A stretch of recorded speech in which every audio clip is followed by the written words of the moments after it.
Hello বন্ধুরা, অনেক দিন পর তোমাদের সামনে এসেছি। দেখো আজকের আমার বেবি হয়েছে, প্রায় 21 দিন হয়ে গেছে।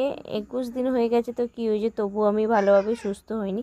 তার জন্য আজকে দুপুর বেরিয়ে পড়েছি দেখো, মানে ডক্টর দেখানোর জন্য। আর এইদিকে দেখো সকালটা খুব সুন্দর, মানে শরতের সকালটা এতটাই সুন্দর লাগছে বলার মতন না। এইদিকে দেখো আমি আর আমার মা আর আমার ছোট বেবিকে নিয়ে বেরিয়ে পড়েছি ডাক্তার দেখাতে। আকাশের ওয়েদারটা সত্যি এত ভালো লাগছে বলার মতন না। কিন্তু মানে ডাক্তারটা কেন দেখাতে যাচ্ছি, অনেকের মানে কমেন্ট এসছে যে দিদিভাই তুমি কেন ভিডিও দিচ্ছ না, তোমার কি হলো, কিসের জন্য।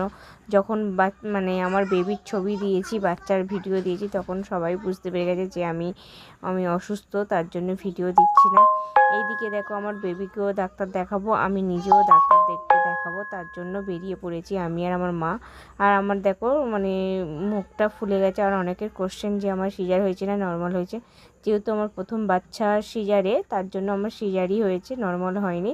এইদিকে দেখো আকাশটা এত সুন্দর লাগছে, না দেখিয়ে থাকতে পারছি না। আর এবার রেগুলার ভিডিও দেবো, এবার ভাবছি বেবির ভিডিও দেবো। তার জন্য তোমাদের সঙ্গে মানে যেভাবে ভালোবাসা দিচ্ছ এইভাবেই ভালোবাসা দিতে থেকো। চলো ভিডিওটা এই পর্যন্ত।